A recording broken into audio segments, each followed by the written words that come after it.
से बसते घर को उजाड़ के रख दिया तुमने। मैंने उजाड़ के रखा है। तुमने मैं तो उस दिन को रोती हूँ जिस दिन मुझे आपसे मोहब्बत हुई थी। घर का मसला अदालत तक लेके गई हो तुम। अदालत मुझे तक आपके साथ रहना ही नहीं है। वाह, पहले मुझे जानू कहती थी, हुन कहती है परा मार टुट मरने तू घर आई क्यों गया है? तू लैंड की आया घर बाहर ही मार कि दुनिया की हर चीज तुम्हारे कदमों में लाकर रख दूंगा। अब क्या हुआ?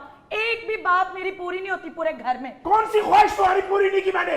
बताओ मुझे। यार एक मिनट जरा आराम से ठहरिए क्यों लड़ाई झगड़ा कर रहे हैं? क्यों लड़? अच्छा रुकिए, मैं आपसे बात करता हूं, लेकिन साथ ही हमारे साथ मौजूद है मोहब्बत की लाजवाल दास्तान के किरदार हीर और रांझा। जी रांझा साहब, आपकी मोहब्बत तो लाजवाल ठहरी है। आज भी लोग आपकी हीर की मोहब्बत की मिसालें देते हैं।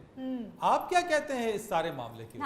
बात ये है फरीद साहब, जो मोहब्बत खत्म हो जाती है वो मोहब्बत नहीं होती, वो जरूरत होती है। जरूरत पूरी होने के बाद खत्म हो जाती है, मोहब्बत तो खत्म होती नहीं। हाय हाय। अब मैं देख लो मोहब्बत की सा जे मैं हूं सारा दिन वेला सुता रहना वा, मगर ये मेरे ते मक्खी नहीं बैन देती। शाबाश, तुम रांझियों के पतीसे हो। ओ पुत्र, मोहब्बत नु पतीसा ही समझना चाहिए। एक चींगम नहीं जिदा मिठा मुक जांदा ते निरा चबना पैंदा है। मोहब्बत हुंदी होए जिहड़ी आखिरी नवाले तक भी मिठी रवे। ओ कीती तुसा मोहब्बत दी शादी है ते हुण तुसी एक दूजे दे इंज दुश्मन होए हो जिवें मियां बीवी नहीं सौकना हो। पहले मुझे जानू जानू कहती थी, मेरी राय तकती थी, और अब मेरी शक्ल नहीं तकना चाहती। ये आपको जानू जानू कहती थी क्यों? उन दिनों में भी आज शूबे चश्म फैला हुआ था। जानू अगर आपको कहना है तो वो वाला जानू कहें जिसके आगे रे भी लगती है। तुम्हारा क्या मतलब मैं जानवर हूँ? तुम जानवर से भी बदतर हो, जानवर नहीं हो तुम। असल में बात ये है फरीद साहब कि आजकल के जो मोहब्बत करने वाले हैं उन्होंने भी सियासतदानों वाला रवैया अपना लिया है। वाह, ये मोहब्बत करके सिर्फ अपनी इफ्तिताही तख्तियां लगा देते हैं, उसके बाद मंसूबा मुकम्मल नहीं करते।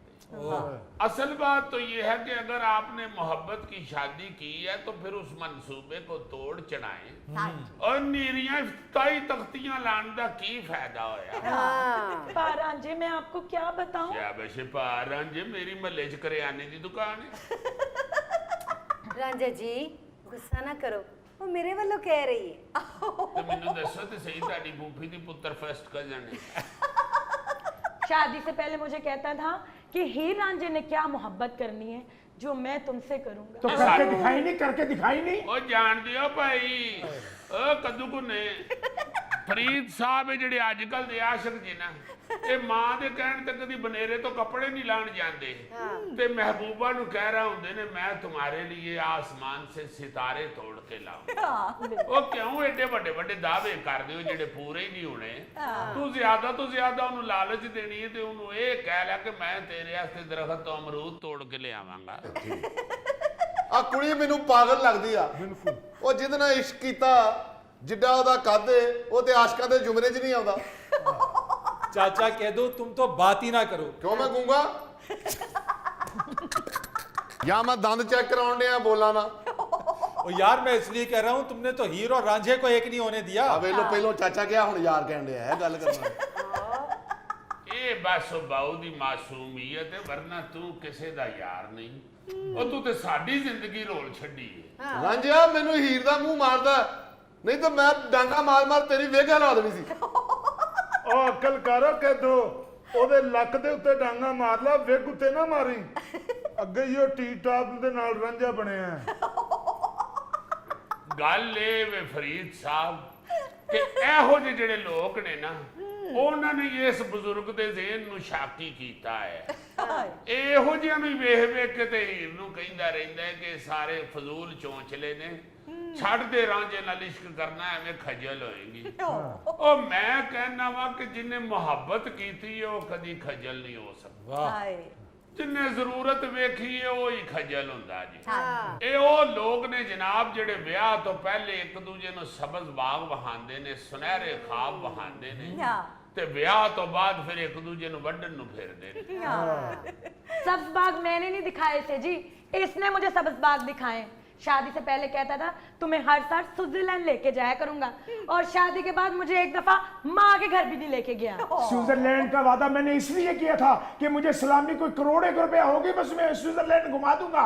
यकीन करना फरीद साहब, सलामी में इनके खानदान में किसी ने 500 से ज्यादा सलामी डाली नहीं। सब्ज बाग तो आप दोनों ने एक दूसरे को दिखाए ना।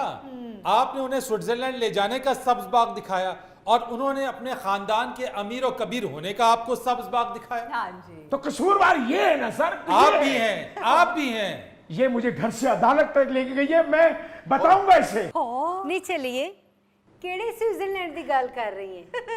ਨਹੀਂ, ਜਿੱਥੇ ਰਾਂਝਾ ਹੋਵੇ ਉਹੀ स्विट्जरलैंड ਹੁੰਦਾ ਹੀ। हाय वाह। सुन रही हो, सुन रही हो? ਉਹ ਆਪਣੇ ਰਾਂਝੇ ਦੀ ਗੱਲ ਕਰ ਰਹੀ ਹੈ। ਤੂੰ ਤੇ ਵਿਹੜੇ 'ਚ ਫਿਰਦਾ ਹੋਵੇਂ ਤੇ ਇੰਜ ਲੱਗਦਾ ਹੈ ਪਿੰਡ 'ਚ ਸਲਾਬ आ गया है। फरीद साहब, मैं आपको क्या बताऊं, शादी से पहले जीन जैकेट पहन के मेरी गली के चक्कर लगाता था, और अब जैसे ही काम से घर पे आता है धोती और बनियान पहन के ऐसे घर में घूम रहा होता है जैसे बड़ी ईद पे मोहल्ले में कसाई घूम रहे होते हैं। ये असल मसला है भाई। तुमने इसकी जीन जैकेट से मोहब्बत की थी या इससे मोहब्बत की थी? ਅੱਲਾ ਤੁਹਾਡੀ ਖੈਰ ਕਰੇ, ਗੱਲ ਹੀ ਅਸਲ 'ਚ ਹੈ। शादी से पहले एक दूसरे को इम्प्रेस करने के लिए जहां झूठ चल रहा होता है, हाँ जी। वो शादी लाजमन नाकाम होती बिल्कुल सर। ਆਹੋ ਜੀ, ਜਿਸ ਕੰਮ ਦੀ ਬੁਨਿਆਦ ਹੀ ਝੂਠ ਹੈ ਉਹਨੇ ਕਿੱਥੋਂ ਤੋੜ ਚੜਨਾ ਹੈ? हाँ। ਉਹ ਬੇਟਾ, ਇਹ ਜ਼ਿਹਨ 'ਚ ਰੱਖਿਆ ਕਰ, ਇਹ ਪਹਿਲੇ ਵੀ ਇਹੋ ਜਿਹੀ ਆਈ ਸੀ, ਹੁਣ ਵੀ ਉਹੋ ਜਿਹੀ ਆਈ ਹੈ। ਤੂੰ ਆਪਣੇ ਬੱਚਿਆਂ ਵੱਲ ਵੇਖਿਆ ਕਰ, ਇਹਦੇ ਵੱਲ ਬਹੁਤਾ ਨਾ ਵੇਖਿਆ ਕਰ, ਆਪੇ ਤੇਰਾ ਦਿਲ ਖੱਟਾ ਨਹੀਂ ਹੋਏਗਾ।